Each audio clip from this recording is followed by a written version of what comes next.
You ready for me to speak?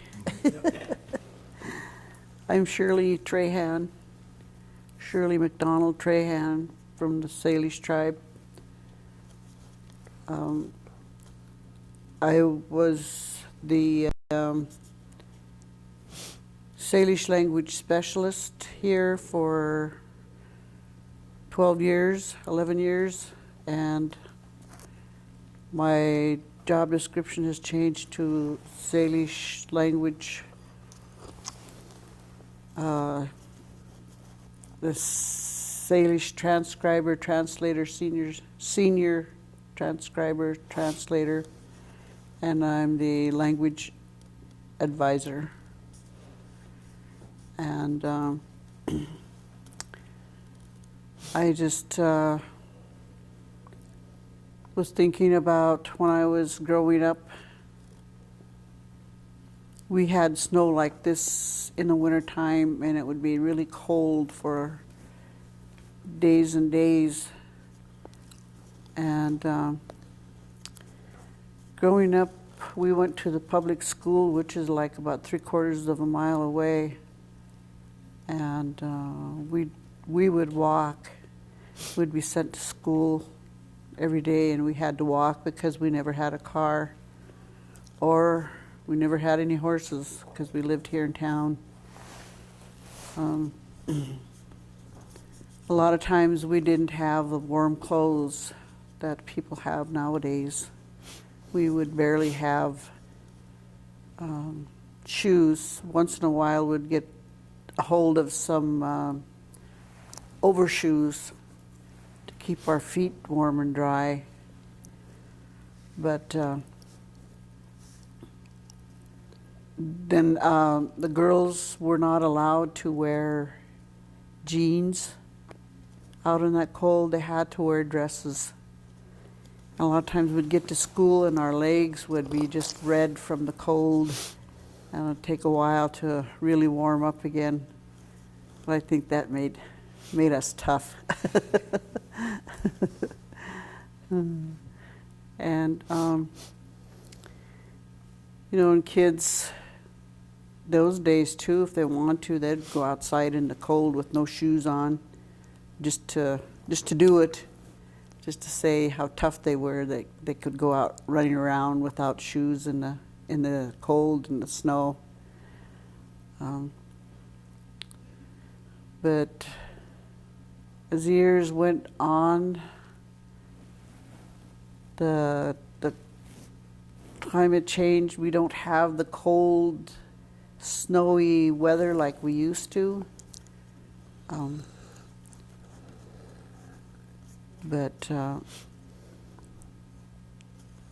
it's really changed, and now this year we've had a lot of snow, which is good.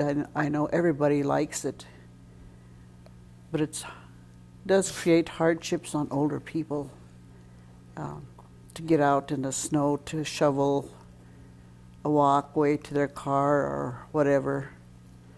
I was thinking the other day, what did people do when they had to use outhouses in that cold weather? Oh. I mean, gosh, I hated to come outside of my house to go to the store. And I thought, wow, this is really different. And even the dogs would be out there in the cold, in the snow, and they lived through it. Most of the time, they never had shelter unless, you know, they could get close to the house or under the porch or something under the house. And nowadays, we pamper our pets as much as we pamper our kids. They even advertise on the news, it's going to be below zero or cold winds come in or whatever. Make sure you bring your pets inside because it's going to be cold for them. And we never used to do that.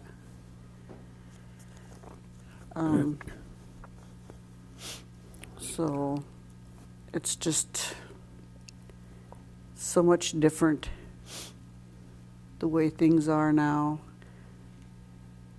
I had mentioned we had to walk to school from here about 3/4 of a mile, and now they have a school bus coming down here to the housing to pick up the kids, and they'd get a ride to school and they'd be brought home from school.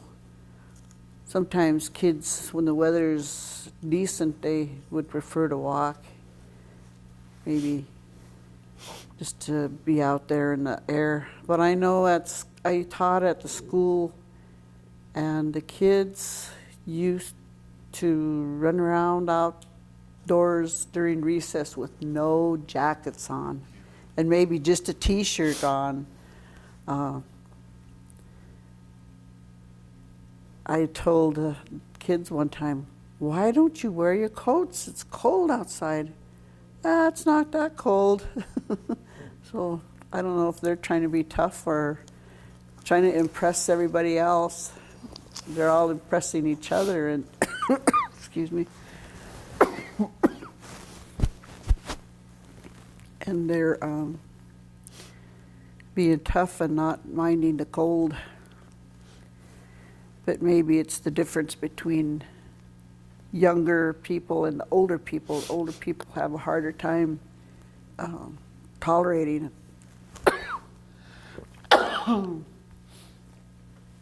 And as far as animals are concerned, yeah, one of the things that has pretty much disappeared from around here is, excuse me, is the porcupines. No one I've talked to seems to know why. But the way things are, you know, there's so many people moving into this area.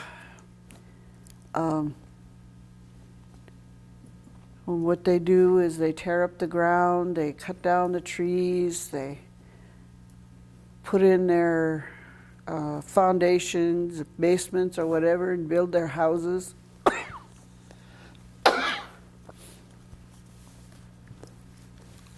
And whatever they use in their homes, they paint their homes, they varnish their homes, and then the heat they have maybe is oil or propane or whatever. They cook with it, and there's just so many different things that are involved in our lives nowadays. There's oodles and oodles of people that use sprays on the ground to kill the different vegetations. A lot of people use sprays to get rid of the bugs. I'm not for that. Boy, I just don't like that. And then inside their houses, they use stuff to kill bugs inside your house, or they use air fresheners.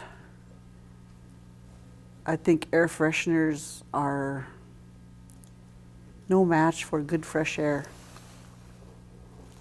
And those chemicals, work against you. They get in your body and they can make you sick. Where do you think so many cancers come from? It's all those chemicals that we use. And plus all of the fallout from when they used to test bombs to the west here somewhere. I can't remember where, maybe in Nevada. But our environment as a whole is really being damaged by all of that. I really feel that way.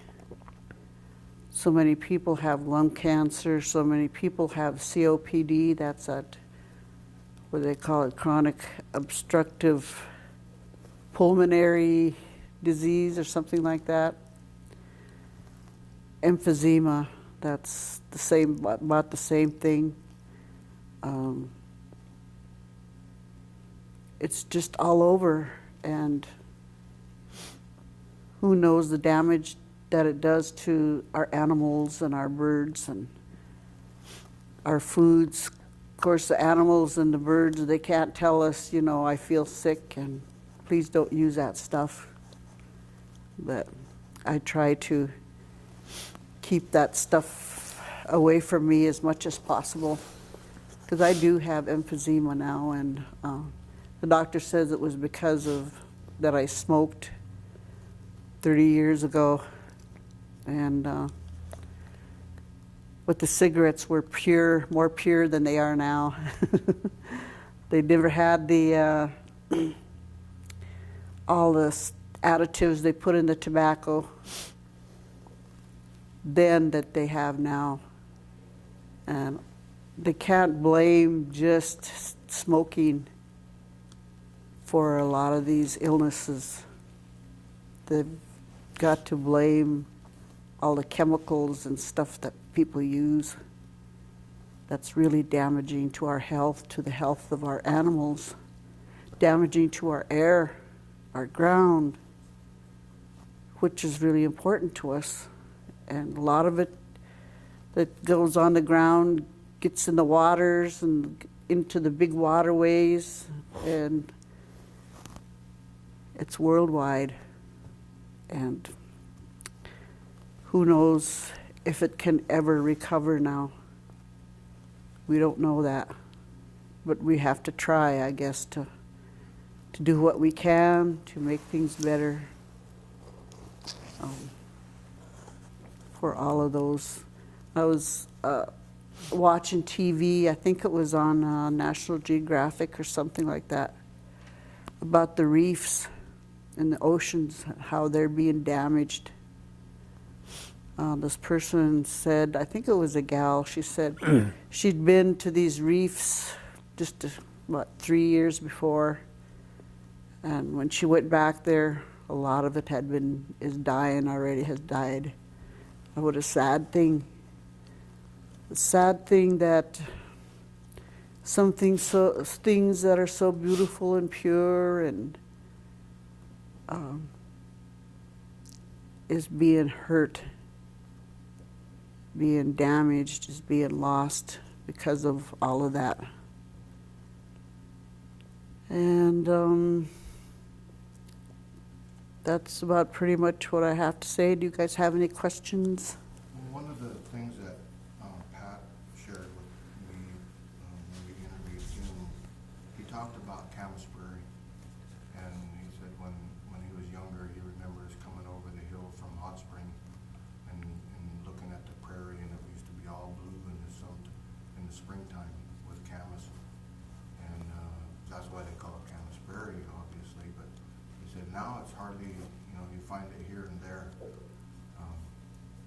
But have you noticed like anything, changes like that as far as, and it's not all because of a changing climate, it's land use, just like you're talking about, the things that we use.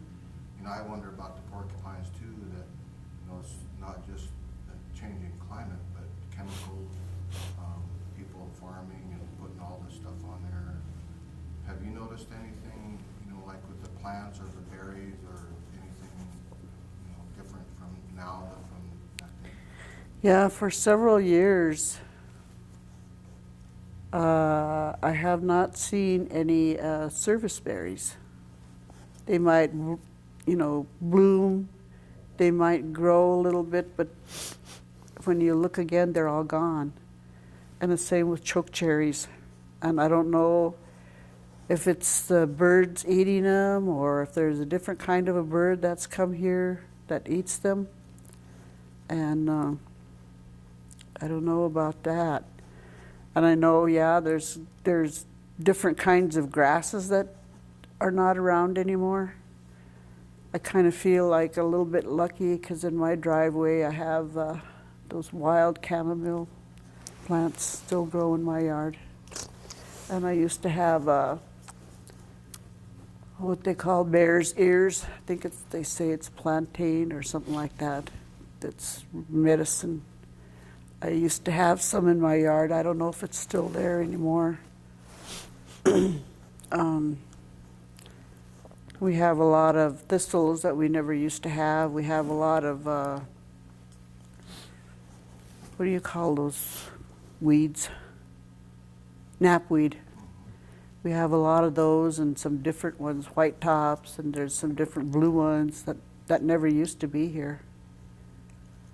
And which I have near my house.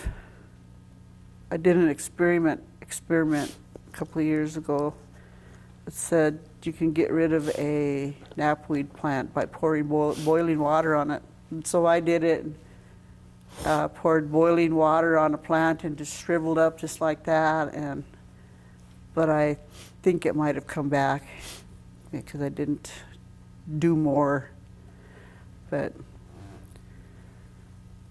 yeah, that's a lot of stuff is different now. We, part of our culture is coyote stories. Or in wintertime. Do you think that has changed at all? Either one? Like timing or different, the stories that, how did you had put something about that? About coyote stories? Well, I think the thing I was thinking about was if there are some coyote stories that talk about how the seasons came to be and what it says about that. Mm-hmm. But maybe that can't be recorded or, I don't know. Well, all I could say is I don't know much about coyote stories because we lived in town, and the older people that told these stories, began to pass away, and I heard very few. And when you start growing up with the different things in the world now, TV, radio, all of that kind of stuff, no one listens to those coyote stories. No one tells them because no one listens. At least that was the way it was in my family. So I don't know all that much about them.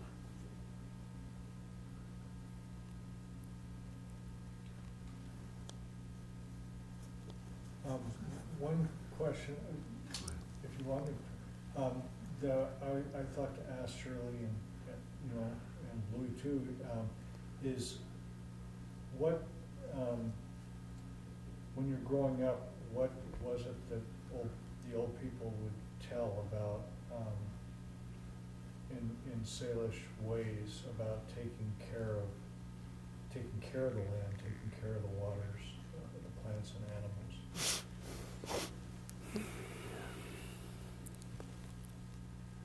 I don't remember too much, but it was always told to me to respect the animals because they live and breathe, and they provide us with food at times. They provide us with sometimes they can provide us with a spirituality, and but they should be respected because they are living things like we are, and we share the world with them, the environment with them. One of the things that was told in my family was to never play with the animal parts. If you have children, and if you have animal parts from a deer, say,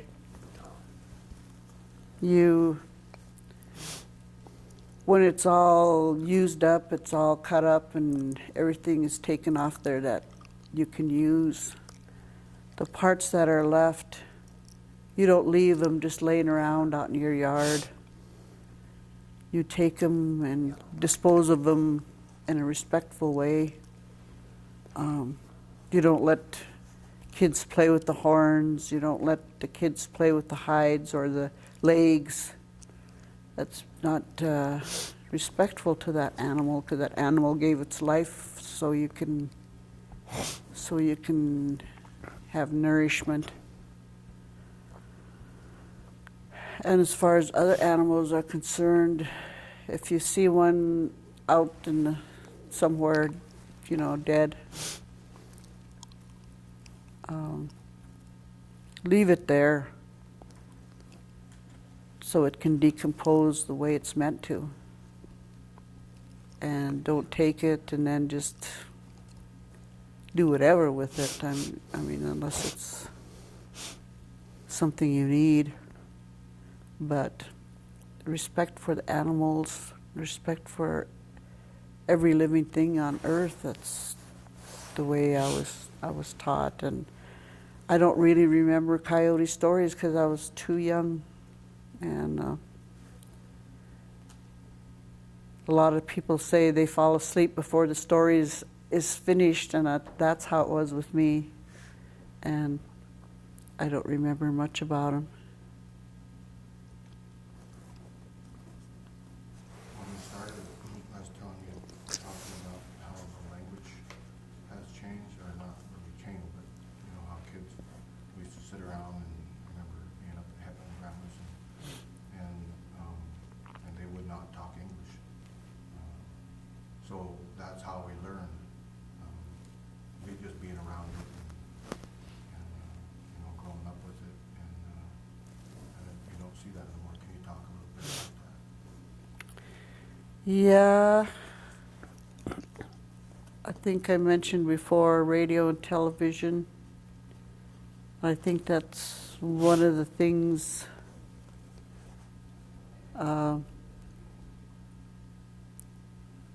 that changed the way the language was spoken, because there aren't any radios that people talk Salish in, any radio stations. TV also, there's no stories in Salish. Maybe we'll bring that back one of these days, something that interests the kids. Because the way kids live nowadays is not the way I was brought up. I tried to bring my kids up as pretty much the way I was raised as possible, but still there's outside influences that change things. Unlike my children know some things in the culture and the language, but they are not fluent. Mainly because my mother lived with us till she passed away, and her sister had a huge family in which my kids were involved with, as well as your family, Mike. And they learned from that, from your Schepa and your grandma and Woodcocks and different people like Mitch Small Salmon and Joe Inyas and those older ones that were still here when they were growing up. They learned some from them, but it was nothing as much as I learned from, because everybody spoke the language that everybody spoke it that I was involved with. The community I was involved in, the different events was in the language, and the more those people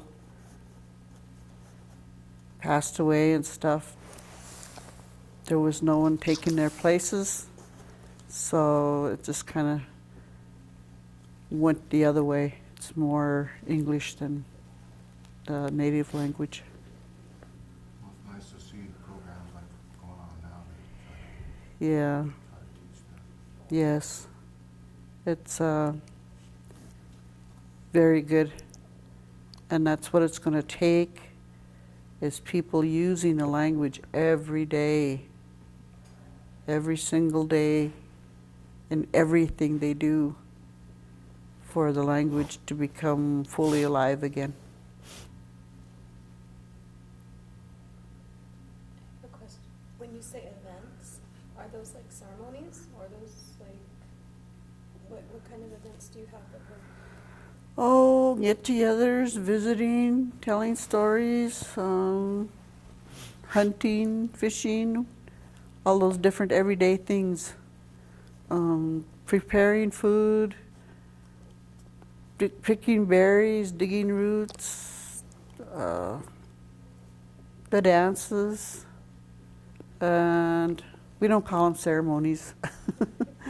The different things that happen, like wakes and funerals and things like that, everyday life. And that's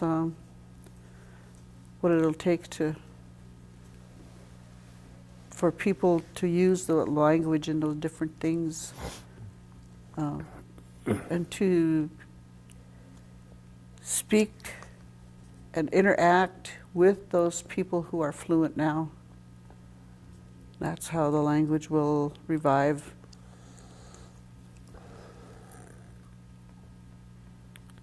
How do you do the bugs and the birds and the animals that moved in that aren't traditional to this area? How, are they termed in English, or do you have Salish terms for them as well? Oh yeah, there are. There used to be.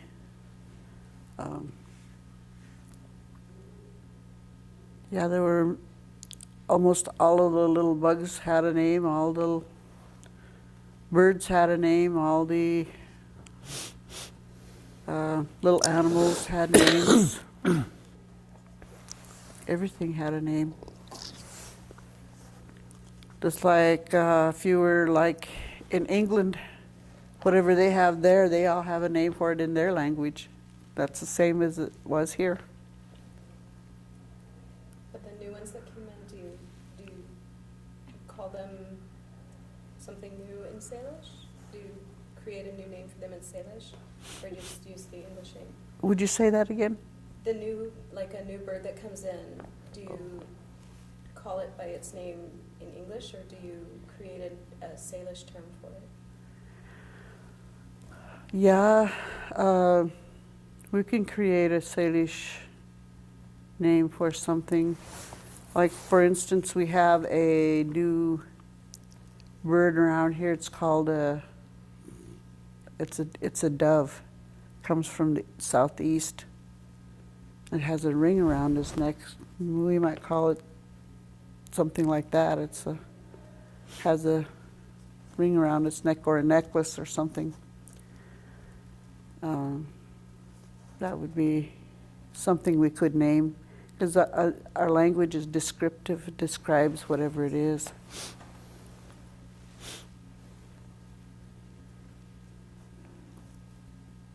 Thank you, Shirley. Una, you're so welcome. Yeah, a lot of